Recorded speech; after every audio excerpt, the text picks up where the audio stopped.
Welcome to the Cognitive Crucible, produced by the Information Professionals Association. Our website is information-professionals.org, where you can find links and information about today's conversation and get access to members-only content. Join John Bicknell and explore all aspects of our generational challenge, cognitive security. My guest today on the Cognitive Crucible is Mr. Robert Chandler Swallow, who is Principal Deputy Director of Studies, Analyses and Assessments, or the A9, at the headquarters of the U.S. Air Force. He is responsible for the development of Air Force-wide policy, guidance, and analyses that inform Air Force leadership decisions concerning current and future warfighting capabilities. Chan Swallow, welcome to the Cognitive Crucible. John, I look forward to being in the middle of the crucible. Let's rock and roll. All right. Well, prepare to be thrust into the crucible and examined. Could you please give our audience a little bit more background about your extensive national security career? Sure. I was in the Navy for 30 years. I was a nuclear propulsion engineer and drove and led warships. It was a great honor. When I got more senior, I worked in OSD policy, which was very broadly opening to my brain, and I learned much greater perspectives in that role, working for Secretary of Defense Gates, but under both Republican and Democratic leadership, which was an honor and really rewarding in a difficult time. With Iraq and Afghanistan, and then Russia starting to flex their muscles, and of course China at all throughout that time growing and getting stronger. My final position while in uniform was as the commander of the Joint Warfare Analysis Center, which was indeed a blessing, as the Joint Warfare Analysis Center does boutique targeting. And working across the Joint Force for Strategic Command and all of the combatant commanders was a huge blessing. As a senior executive, I went back to the Joint Warfare Analysis Center to help ensure they were future focused as well as current focused. And then Mr. Kevin Williams pulled me up to be his deputy as the A9. And then when he passed away, I was the acting A9. And now I'm really blessed to have former Major General Wayne Schatz as the director of A9, and I fall in to support him and Chief Brown and our new secretary, Mr. Kendall. All right. Well, thanks. I'd like to ask you a little bit more about the A9. And so the official title of this branch is the Air Force Studies, Analysis, and the Assessments branch. Could you talk about its mission and composition, priorities, and also you're at the Secretary of the Air Force level, right? Which includes both the Air Force and Space Force?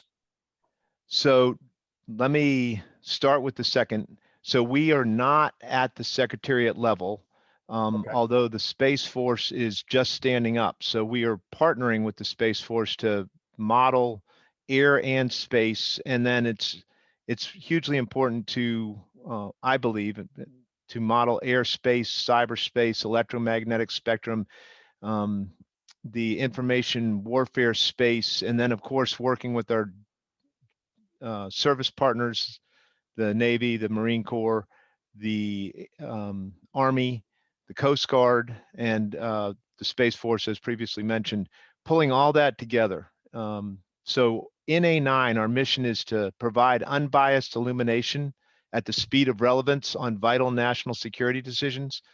And what does the speed of relevance mean here at the headquarters Air Force? Well, it means when you need budget decisions. So when we provide our analysis, if it's after the budget decision is needed, it's irrelevant. So we have to provide the best decision we can with the models that we either can turn fast or have already turned and can sum up. So that's our mission. And then our vision is to make sure that we're looking out ahead at future warfare and how the future fight will be conducted, so that we keep our enemies on the horns of dilemmas rather than having them keep us on the horns of the dilemmas. And I think to do that, we really do, particularly in an austere budget environment, we really do need to maximize across the entire joint force, to maximize across the combatant commanders, so that we get the power of strategic command, cyber command, special operations command, in addition to all the services, in addition to all the other combatant commands. So tough. The money's got to get spread out across all of that, across today, tomorrow's fight, and then the future fight for our R&D. It's hard, and but I really enjoy that hard place that is leveraging my long ago operations research degree. It's just a pleasure to have the opportunity to continue to serve. Right. So among many other things, it sounds like you guys are involved in prioritizing the research dollars for the Air Force. Would you say that that's fair? I would say that we want to illuminate where to put the research dollars and where we think the research dollars will have a big impact, and to try to, in alignment with the wargaming, when the wargaming is done in Air Force's 5-7, their Futures Command, the aligned with all of that, so that somebody says, hey, I think we've got this great idea, and we'll say, okay, great. What are the details? And then we try to model out the details and make sure that it's robust and resilient and not fragile and expensive. And I think that's a really important perspective. Could you give your general assessment of the great power competition in which we find ourselves? Yes. So what we have in a great power competition is we have various actors around the world that are trying to leverage their strengths and go after our weaknesses and our allies' weaknesses and try to separate us and pull us apart. And so I think, just as I just described, how important it was to think across the services as well as across the interagency, and then spread that across our allies. We have to realize that there are multiple threats that are all looking to probe our weaknesses simultaneously.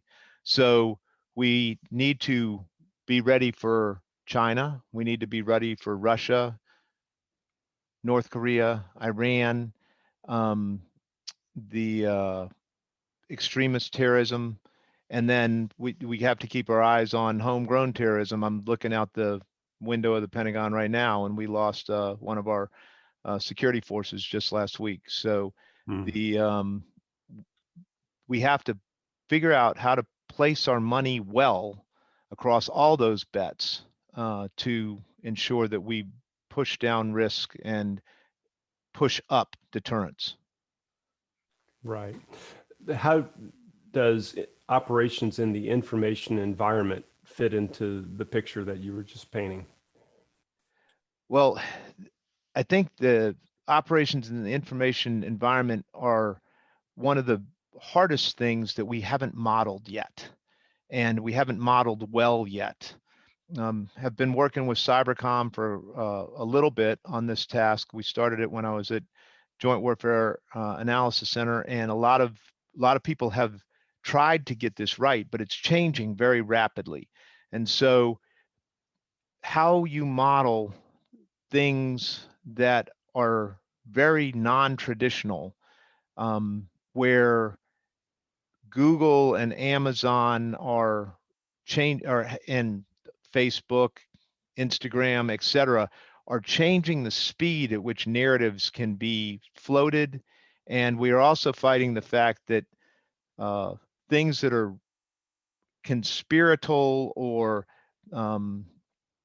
shocking and included in shocking is completely fabricated will get more clicks than that which is just fact. And so how you win in that environment, I think, is a huge challenge. But if you were to sum up where I believe we have to win in that environment, it's to own the truth narrative and to be legitimate. And I think that history has shown that the people that have the truth narrative are the ones that will be listened to for the long run. But you have to have the truth narrative. and you have to, but how we fight in that environment, I think is new, and how much money we put toward that, I think is undetermined. So that's exciting, and part of what we need to do within the overall operations research and assessment groups across the entire interagency and our allies and partners. Right. And you started off this response by saying that you haven't fully modeled this yet, or you're still working on how to model the information environment. And I can only imagine at the service level of the Department of Defense, that's quite a challenge, because on one hand, I think people can make the legitimate case that the information environment is literally everything. Everything in the planetary ecosystem can be considered the information environment. So that's kind of a simple definition, but it's also maybe not very practical from a modeling standpoint. It's like, yeah, it's everything. There you go. It's modeled. Not really. So, but you can slice the information environment almost infinitely, and yet the borders of those various different subcomponents are fuzzy and ill-defined, and they interact with one another and they feed off of one another. It's must be quite a problem that you're wrestling with there. So completely concur with everything that you said. And so what it boils down to, and some of my teammates here in A9 are really good at this, what question are you trying to answer today? Mm-hmm. So let's say you were trying to avoid cuts among the information operations professionals because budget austerity was saying that you need to cut personnel somewhere. So how would you show the value of information operations? Put another way, and I like to keep the focus on bang over buck. So how much are you paying to have risk reduced and deterrence go up? What moves the needle? And I think that our adversaries have found that for a very inexpensive buck, they have been able to move the needle and get a big bang. And I think it's imperative that all of us realize that there's been a paradigm shift on what bang is. And bang is no longer just a big hole that a bomb has made, that there are other ways to get a big bang for the buck. Right. The information effects being synonymous with bang for the buck, except not kinetic. Correct. Yeah. Well, I wish you and your colleagues all the best as you continue to explore that. So what, in your opinion, are some of the things that you're doing right? And then I'm going to also ask you, where also do you think we need improvement along these lines? So I think we're doing a ton of things right. I think Chief of Staff of the Air Force Goldfein and Chief of Staff of the Air Force Brown have done a ton of things right for the Air Force. I think Chief Goldfein did a great job in enabling and empowering the stand-up of the Space Force under Chief Raymond, and with a focus on ensuring that when he looks back and when his children look back and grandchildren look back, they say, hey, the Air Force and the Space Force, they stood up as partners and to own the entire high ground and to work together and to not be divisive and to not create silos and to fight that high ground that's so important across cyberspace and air and then terrestrial. So I thought he did great with that. And then Chief Brown came in with the accelerate, change, or lose, which just forces you to focus on the fact that winning is not our birthright as Americans, and that that winning in today's environment where we have so many different threats and different pacing competitors that hold us on different points of their strengths, that leadership from the top has been one of the great things that we're doing right.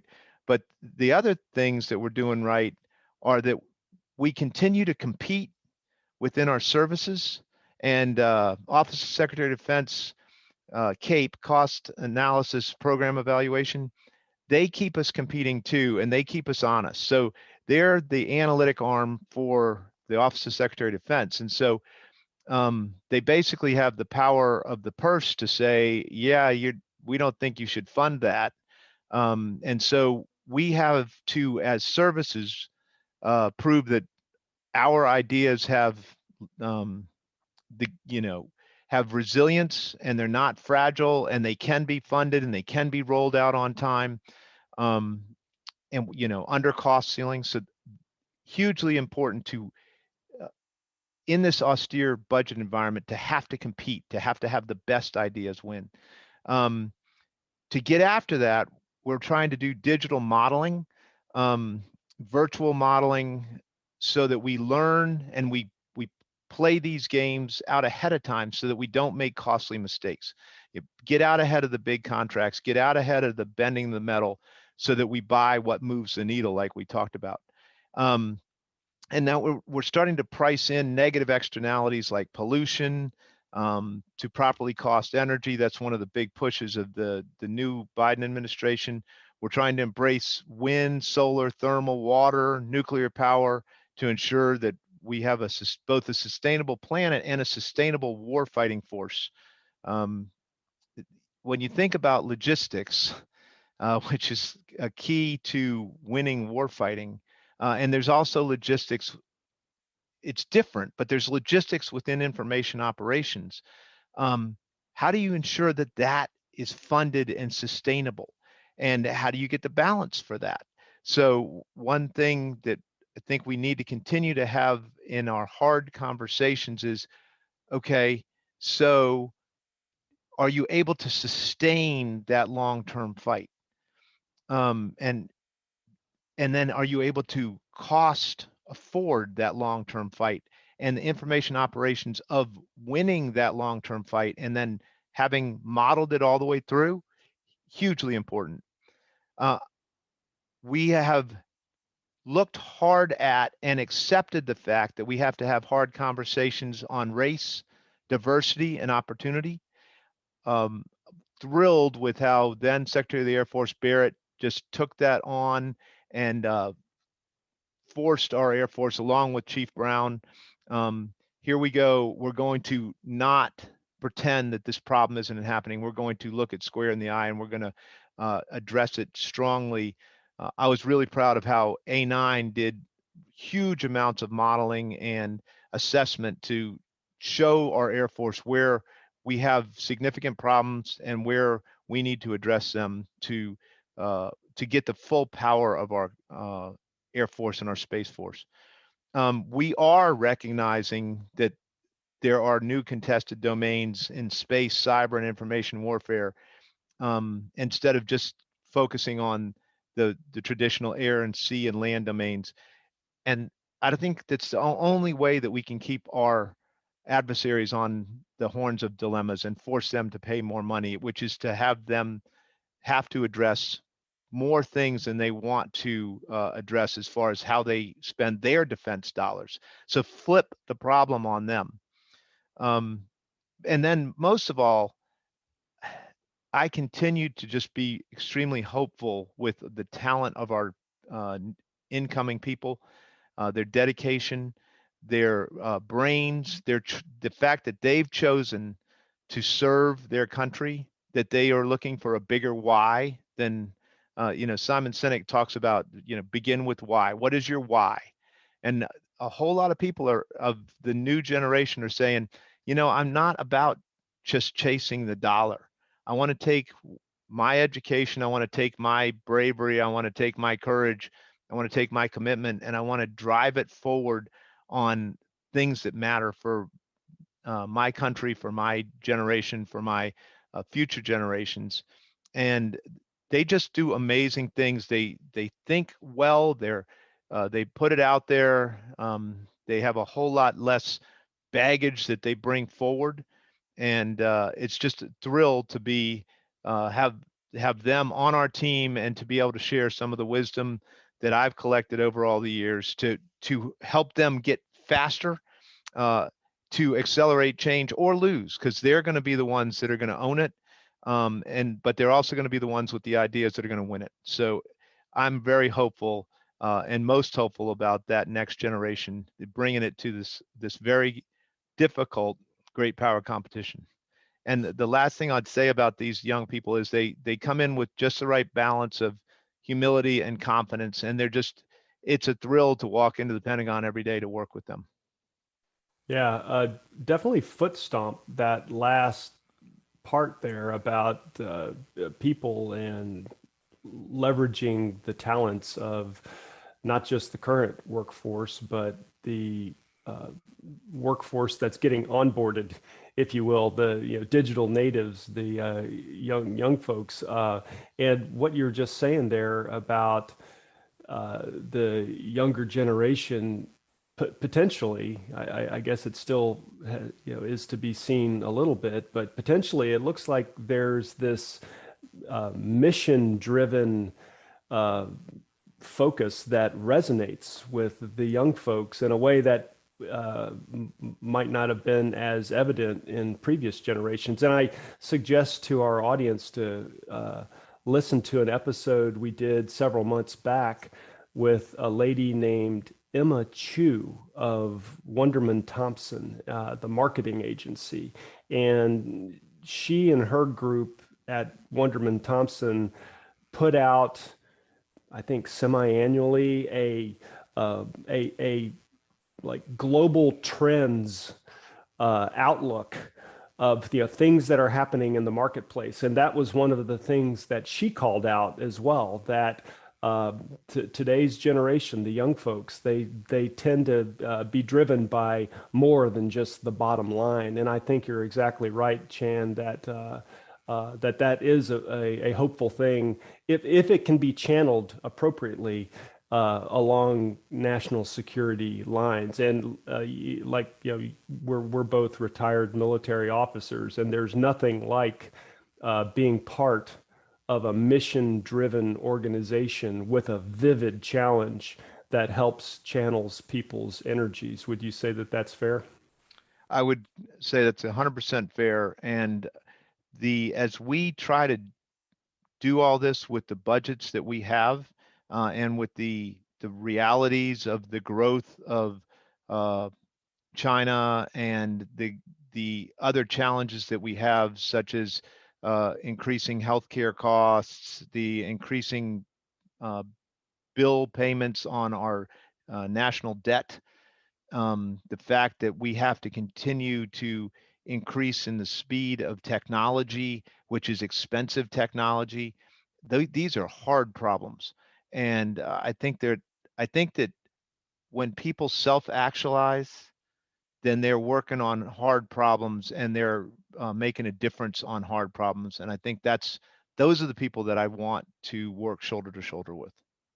Right. Yeah, for sure. And somehow making the Department of Defense an attractive employer, both for people in uniform, the service members, but also for the civilian workforce, I think is should be towards the top of the priority list, for sure. Yeah, can I just yeah. riff on that for a second? You bet. You asked me earlier to tell you more about Air Force Headquarters A9. So we're about 130 analysts, broken down with more civilian analysts than military analysts. We do have subject matter experts from various parts of the Air Force, whether it's fighter pilots or tanker pilots or bomber pilots or logisticians or people from financial management, people from the Space Force. So we have that cadre, but that's just within A9. One of Mr. Schatz's responsibilities as the director of A9 is also to lead the entire Air Force analytic community, which is about 1,700 people strong, both military and civilian across the entire Air Force. And hiring that team and keeping that team on the cutting edge of operations research and data science and data analytics and data architecture, this is really hard because it's changing so rapidly. And while the fundamentals might not be changing, certainly the tools are changing rapidly. So what are you buying? You know, what are you storing? What are you keeping in short-term storage? How are you affording to transmit that data? All of this is hard. But I think most important of all of that is how we hire the talent when there's so much competition for that analytic talent across the entire globe. Everybody wants the people that can take data and turn it into actionable information quickly. And our bureaucratic process within DoD doesn't make that quick. And first of all, you have to have the education to be able to get up on that ladder, get up on that jungle gym and start swinging from side to side to take the training that's available within the Air Force and the Joint Force for both military and civilian. And you have to be able to have a security clearance, and you have to be willing to work without your phone next to you, and with the requirements for your analysis testing and all that stuff. And so we have to be a place where people want to come to work, where they want that, where they're willing to take the restrictions on what they can't do, which is have their phone next to them, watching what's going on in their social environment while simultaneously doing their work.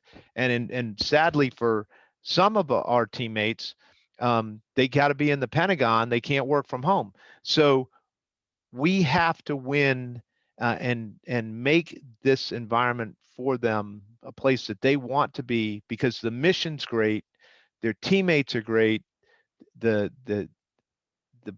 honor to be hearing your nation's most important secrets and ways ahead, and to lead that.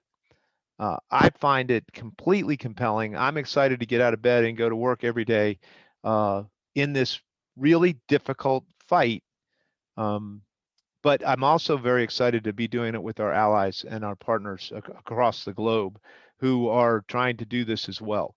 So it's a diverse workforce, but interestingly, if you were to say, okay, so what do you mean by a diverse workforce? I'd say, okay, so there's the obvious diversity that we all know about, but it's also introverts and extroverts. It's people that would rather work in R, and people that would rather work in Python, and people that are comfortable working with data, and people who are comfortable working with finances, and then modeling across different warfare fighting areas. So if you want hard and complex, or if you want to dive really deep into this, and there's a place for you if you're ready to go hard in this environment, because it's not a place where you can just sort of be lazy and be successful. Right, right. Well, you paint that landscape very well, and every problem is also an opportunity if you flip it around and examine it appropriately.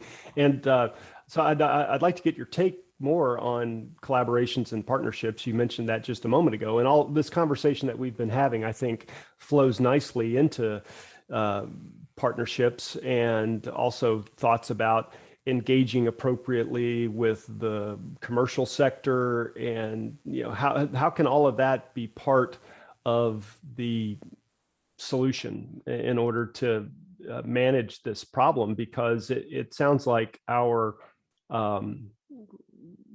relatively linear bureaucratic approaches, which have served us sufficiently up to now, or at least up until maybe just a couple of short years ago, are no longer sufficient. And so now we're having to rely on other people, countries, and even the commercial sector more. Could you take that in whatever direction you think is productive? Absolutely. So, Chief Brown, the Air Force Chief of Staff, General Brown, he challenged us to accelerate change and to adapt to the changing character of war, where all domains are contested, and that capabilities matter more than numbers.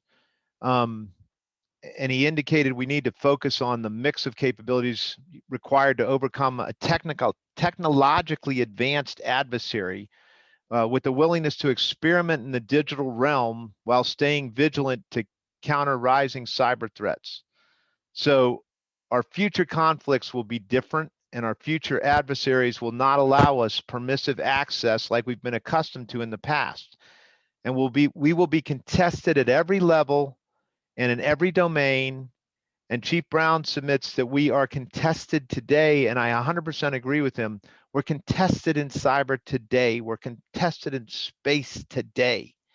And if we don't think that, if we don't acknowledge that, then we've already, gotten on the wrong side of the accelerate, change, or lose challenge that Chief Brown's given us. We have to continue to get more joint and more coalition, but also to work really well with our commercial partners. And this is not something that's new. We've always needed to work with our commercial partners. It's the only way that you win future warfare, because I've got a colleague in Air Force A2. His name's Ken Bray, and I really like Ken. This is going to age me, but for those that remember E.F. Hutton, when Ken Bray talks, I just shut up and listen, because he just speaks so profoundly. But he says, the adversary has 23 chromosomes too, and they're a thinking adversary. So we have to leverage the great power of industry, and we also need industry to be advocating on Capitol Hill for change, because if we don't have the information operations industry advocating, if we don't have the space industry advocating, if we don't have the cyber industry advocating, if we don't have the appropriate parts of Air Force industry advocating, and missile systems advocating, we're going to lose. And there's companies like NVIDIA, Command PE, Rhombus, Palantir, Improbable, to name just 5 that I'm excited about. We're doing great work with the Air Force Works problem, and that's spelled WERX. They're doing great stuff. We're driving forward on enterprise IT as a service, which is really, really important to get to what I was talking about earlier, which is what data do we save? What data do we classify? What data do we classify at a higher level? How can we access that data? How can we secure that data, protect that data? That all goes together to the all-domain battle management system and the joint all-domain command and control efforts that we're using across the joint force to win the OODA loop war, the observe, orient, decide, act efforts. And this is really important, because to go back to what you said earlier, the OODA loop fight is an information operations fight, as you correctly described. Are you observing correctly? How is that being changed? How does that change in modern warfare? Has somebody changed the training database on you? So you've got artificial intelligence going after a database. Is it database secure? These are all really, really hard things that are new to modern warfare. For example, if you're doing information operations, are you going against bots or actual humans that are decision makers? This is part of the new domain that we need to understand. who is driving up the clicks on, who is making what is liked. This is a new reality that we have to get after. But at the same time, it's the same reality of budget limitations. And what I think is really, really important is we have to avoid, and this is why it's so important that we work well with industry. If we just let the system go as it wants to, the last in will be the first cut in the budget. And I believe it's imperative that we don't allow that to occur, that the first into the budget, which has a long and established lobbying system, is balanced by the last into the budget with modeling and simulation and analysis and assessments and industry right there with us saying, no, this is what moves the needle. This is what needs to be funded. This is what needs to be cut. This is how we reduce risk. This is how we increase deterrence. Otherwise, we're not going to get hypersonic weapons correctly, lasers, jammers, the electromagnetic pulse weapons, cyber 0 days, and really, really importantly, in information operations and cyber operations and space operations and air operations, we're not going to get the right balance between what we do on the offensive end and what we do on the defensive end. And we're going to get that balance wrong. For too long, we've just been able to go offensively. And now our adversaries have the ability to put us on the defensive. And they have the ability to do it at the speed of light by firing cyber weapons across the Atlantic and the Pacific straight into our infrastructure. So how much money do we put to beat that on the offensive and beat that on the defensive, and while doing other things that are more conventional? And don't forget that we have to continue to fund our nuclear deterrence, and we have to continue to fund our democracy. So it's really hard, and if we don't get it right, we won't accelerate change, and we will lose. And that's what Chief Brown is telling us to focus on and to get right. Thanks for all of that, Chan. That is a astonishing recap of the landscape and really makes the problem vivid. You were mentioning a number of different capabilities, and I can only imagine that for people like you and the service chiefs, laying that out on the chessboard and basically having to decide, okay, which of these are going to be the focus of effort, which ones are going to get a little bit less funding because they're just not quite as high of a priority. But then you're talking about jamming capabilities or tanker capabilities. These are excruciating choices that you're trying to inject appropriate modeling and simulation discipline into these funding considerations. Does that sound like a reasonable way of describing what you're talking about there? I love everything you said, except I would use a go board, because okay. It's more complicated. Yes, we need to think, and this is particularly important for information operations. You need to think with your adversary's eyes. When you're trying to red team the adversary, what game did they grow up playing? And I found when I started playing Go, boy, did I have absolutely zero instincts on how to do that right. I was like, I don't know where to put the next thing. I don't know if I'm playing into their strategy, if I'm falling into I'm doing exactly what they want us to do. And so how do we get ahead of all of that in space? How do we get ahead of that in cyber? How do we continue to balance and get the right amount of money into the threats that are extremist threats? These are really hard, but we can do this.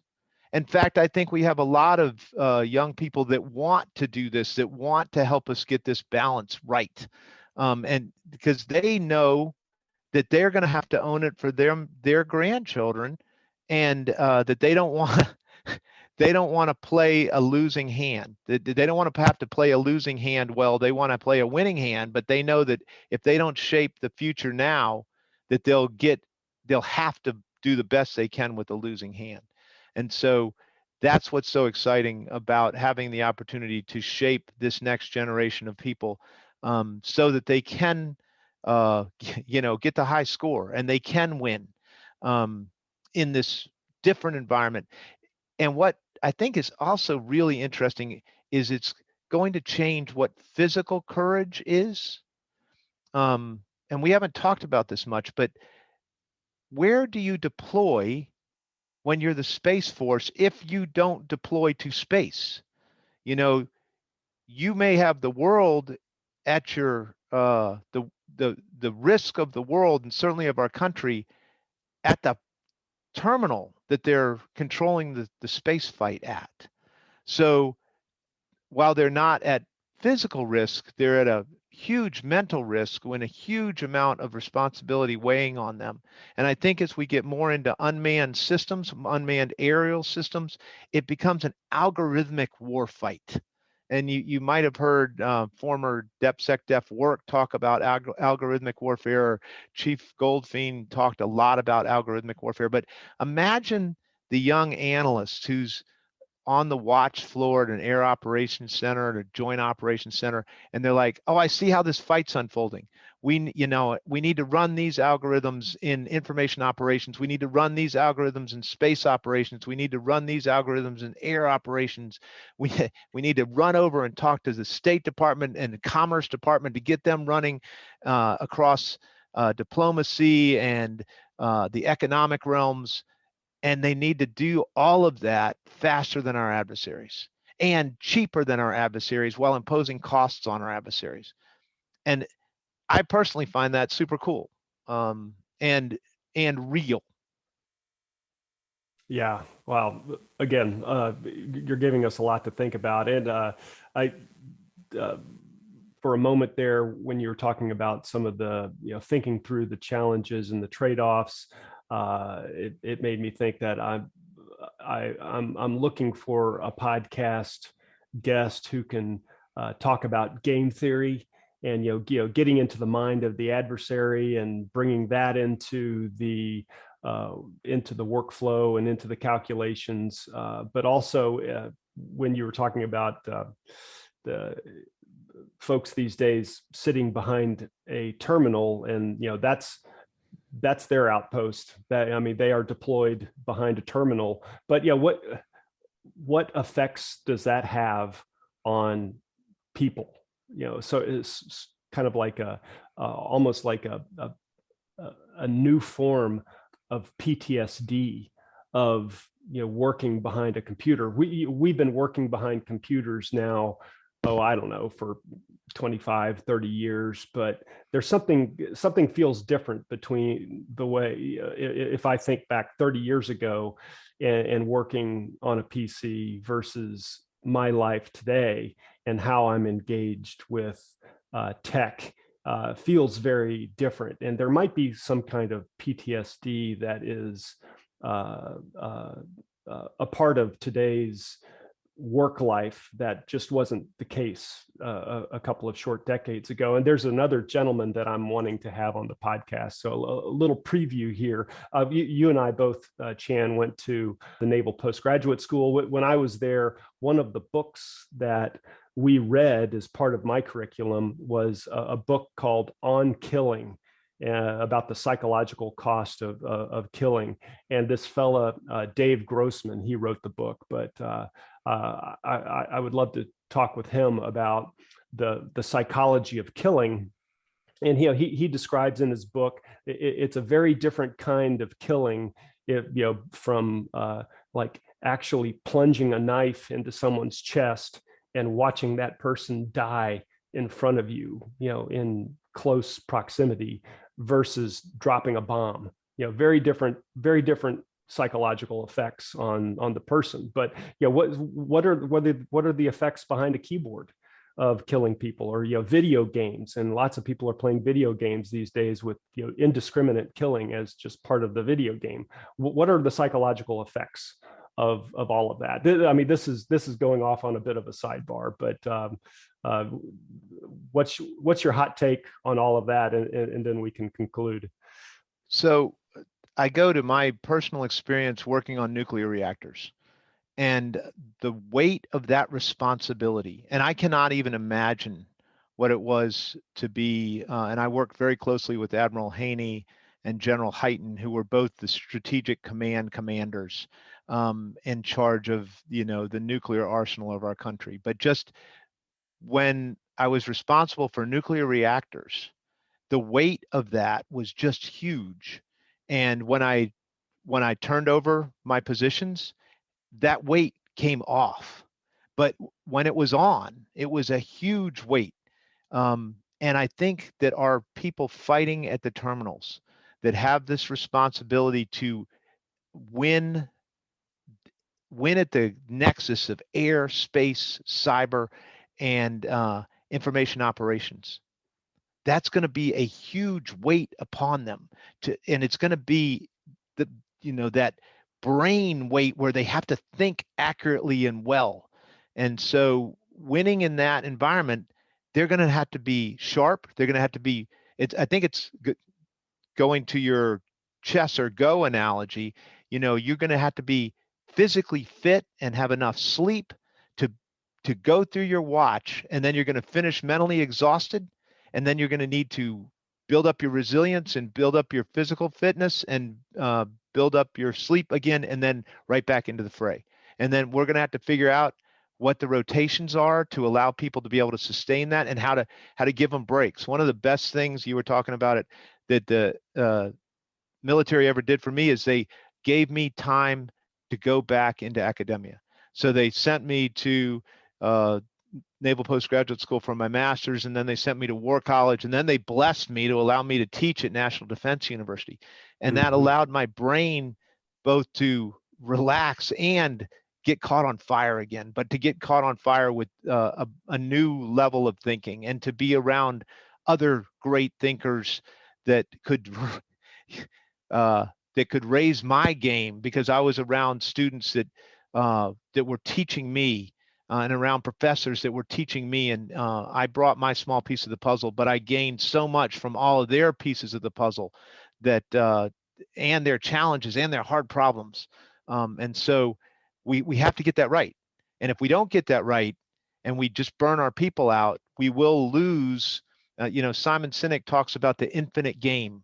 We'll lose the infinite game if we burn our people out, and because we haven't produced enough analytic, algorithmic warfighters that can win in that domain.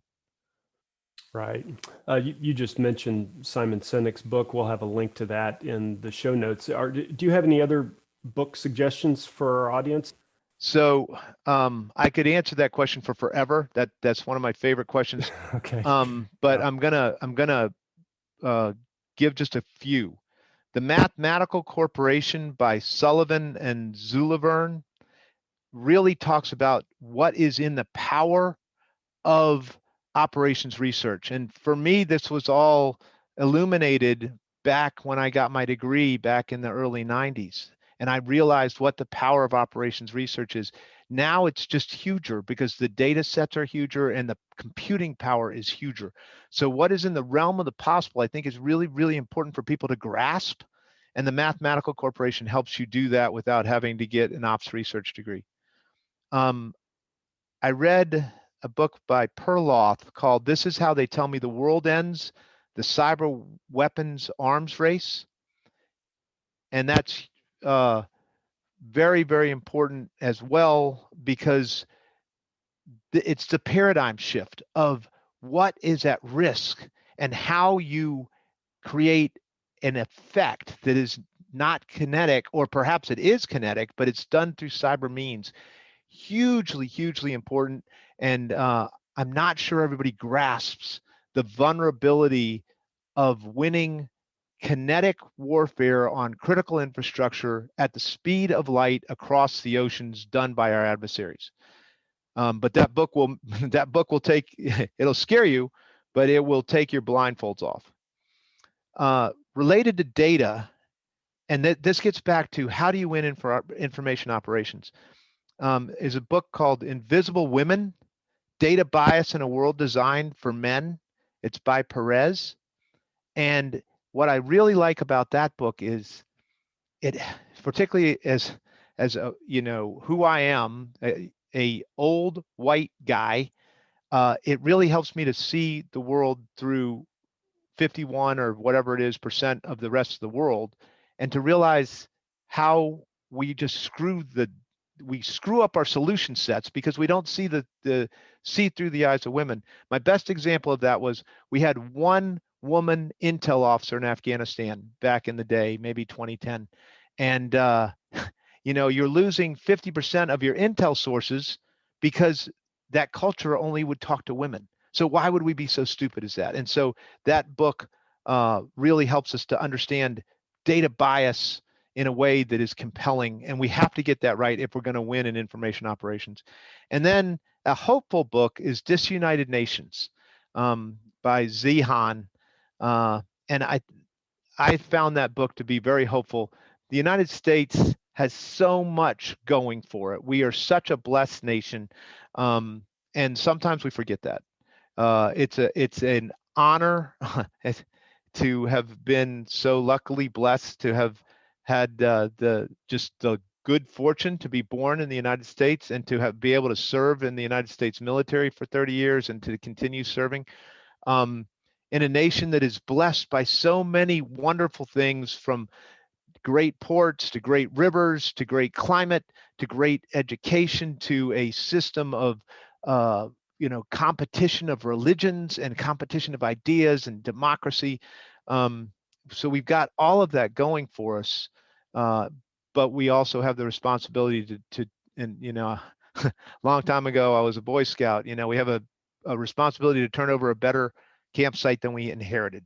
And so that's what I'm trying to do for the rest of my life, is to do whatever I can to turn over a better campsite than I inherited. And I inherited a heck of a campsite. So just doing whatever I can to achieve that. Really inspirational stuff, Chan. And with that, Chan Swallow, thank you so much for being on the Cognitive Crucible. It was indeed a pleasure. The Cognitive Crucible is the only podcast dedicated to increasing interdisciplinary collaboration between information operations practitioners, scholars, and policymakers. To find out more about the Information Professionals Association, visit us at information-professionals.org. Please support our podcast by giving us a 5-star rating and leaving a review.